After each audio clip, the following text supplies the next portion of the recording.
Hello, Morning Rush regulars. Welcome to Tomorrow's Show Today. Hello, Kelly Nash. Hello, how are you? I got to make an adjustment again on our. Oh, all right. Well, while you adjust that, I can tell you that we're putting together another award-winning show for Friday. Of course, we'll start off with your rants and your raves. We do that every Friday morning at 6:10. Rant and Rave Friday. Celebrate birthdays, call out fellow motorists, give a go Chiefs or whomever you're pulling for in the Super Bowl. Who's the other team? Seattle? Or maybe San Francisco. San Francisco. I knew it was one of those Northwestern teams I couldn't care less about. But anyway, now he's back. So It is another award-winning show. By the way, I just got the award delivered here for today's show. It's a container of Big Gay ice cream. I don't know if you've heard about this, but Mike Bloomberg endorses from it. Michael Bloomberg. That's So Bloomberg's on social media with it now. I think he sent over some Big Gay ice cream. There's no idea. 99% of the people watching this have no idea what we're talking about. Look, But Mike Michael Bloomberg's Twitter account has him endorsing something called Big Gay Ice Cream. But the video is, we're going to have to retweet that on the WCOS page. Just the way he did it is so, this is great. Big Gay Ice Cream. I love it. Yeah, well, everybody's going to see it. The man's got $50 billion, roughly. Could be 60, we don't know. But we're certainly going to see more and more of Mike Bloomberg as they've already bought how many spots for the Super Bowl commercial? Oh, I have no idea. We're going to see all kind of political ads. He could buy the Super Bowl if he wanted. He could. The game Right, itself. Yeah. And I thought it was interesting that a man wanted to limit your soft drink size, took such a big spoonful of Big Gay. He took a big spoonful of Big Gay ice cream. It's that good. All right, so you'll be seeing that, and we'll put it up for you, because you can ponder it as well as we do.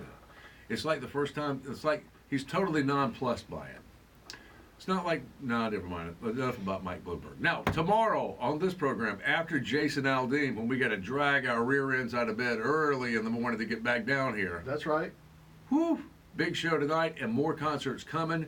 We got more information on how you win tickets coming up for some other big shows on the way. All right, so we got Rant and Rave, get it off your chest, celebrate it if you like. We'll do that about 6:10 tomorrow morning. And then we got, what was the other thing we were talking about with the disco, what? Oh, disco coffins are now a trend. There's a firm that recognized that the number one group to be dying, if you were born in the 1940s, you're in that group. And so the number one supporter of disco was people born in the 1940s. Yeah. Those people are now passing away. This is your turn to move on into eternity. So with that being said, they are now marketing disco coffins, and they're sparkly, and they've got all kinds of things that the people of the 1970s and late 60s, they loved it. Has it got a tiny mirror ball? So when you close it up, there'll be lights that come across, and I'll be lying there looking at the mirror ball and all the lights, and it'll be playing music for at least, like, I don't know, we get battery powered, probably lasts now about, 36 hours. I am hoping that if you're getting buried in a disco coffin, that you're going to be dressed appropriately. You got to have lots of polyester. Sure. Ladies, get your spandex on. The whole thing needs to be get your roller. Remember the roller skates? Those were hot too. Get some roller skates as you skate into eternity. Yeah, that'd be awesome. Like the Xanadu moment that kind of came in and out of our lives back in the disco era. Remember that? Mm-hmm. Olivia Newton-John, wasn't it? That's right. That kind of just went in and went right out with the movie. It opened on a Friday and closed on Sunday, never to be seen again. All right, so, but now, do they also play disco music? No. I mean, they're not going to play Thelma Houston, Don't Leave Me This Way, which I think would be appropriate. I don't. Don't leave me, I'm dead, don't leave me this way. Okay, just guessing. We do have a story about a couple who has decided to take it to the max. And I can appreciate this. We're not going to let the man win, especially when the man is a shady landlord. And this guy, according to the contract they signed when they moved in, obviously got to put a security deposit down. If you've done damage to the apartment, we're going to reclaim that out of your security deposit when you're leaving. But there's also a potential for a cleaning fee. Now, if you clean the apartment great before you leave, well, then there'll be no cleaning fee, but it will charge you up to $80 to clean it after you leave. So if you don't want to clean it yourself, just get up and walk out with all your stuff, and then they'll clean it up for you nice, $80. Well, they took the time and they cleaned it, and they said they spent an entire afternoon making sure that the apartment was perfect. And then as they were moving out, the guy gave them the thing, and he says, "And you got the $80 cleaning fee." And they're like, "No, we cleaned it. We got pictures of it." And they showed him the picture. He's like, if you don't like the $80 cleaning fee, then I will keep your entire security deposit. Well, you can't keep our security deposit. You can't even keep the $80 cleaning fee. He's like, well, sue me. And they did.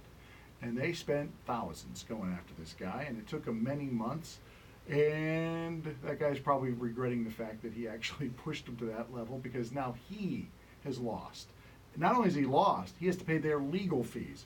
In other words, he's losing the apartment building. He's going to have to sell the apartment building to cover the legal fees that he's accumulated for them, as they sued him because he wouldn't just say, no, here's your $80 back. I'm sorry, I tried to scam you. You know, it's amazing now, and this happens probably 99 times out of 100. Because they know, and just why you never tell the landlord you're moving out of state, because he knows you're not going to come back to take it to small claims court. So he's going to keep that money.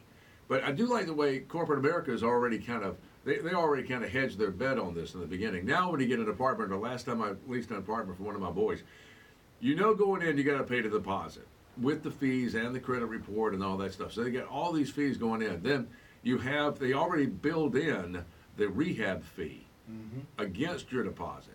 So you know you got $120 or whatever it is coming out just for them to rehab, because they got to paint it and stuff. You know, even if you have normal wear and tear, which used to be the standard. So if you had normal wear and tear, you're okay, you're cool. If you had little holes in the wall, you know, little nail holes where you put a picture up, that's okay.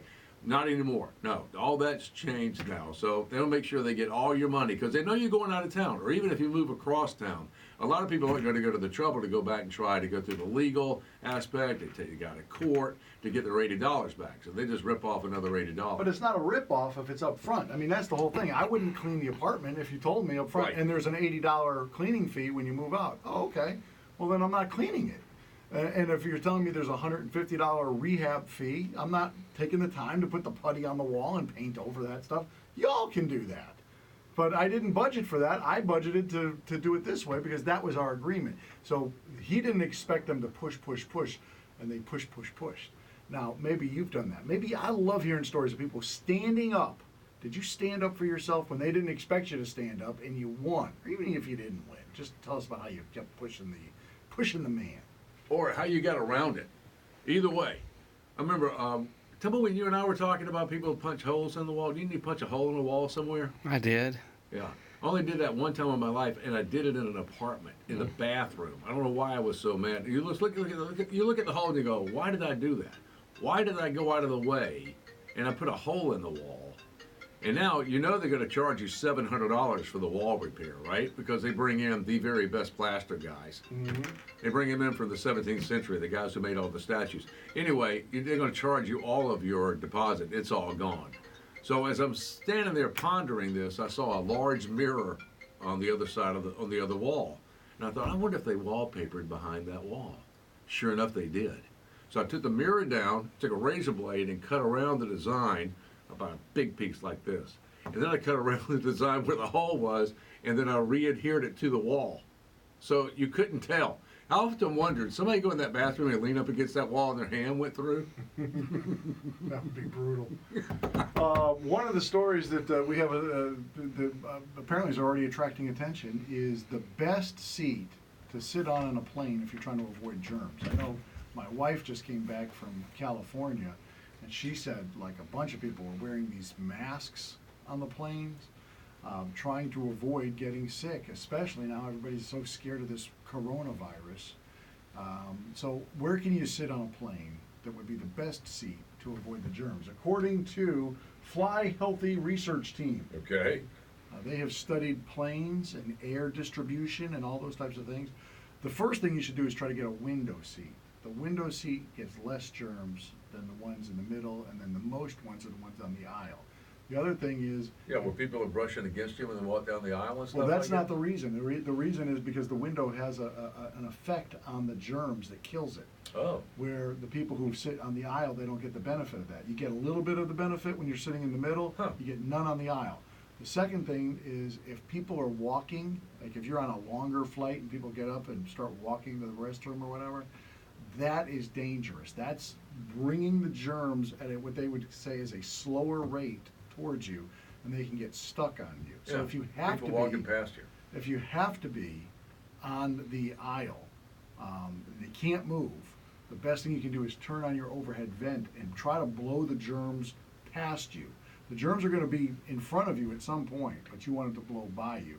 Interestingly enough, according to the research, if you are sitting in a seat and somebody starts coughing, 1 out of the 12 people in that surrounding area will get sick.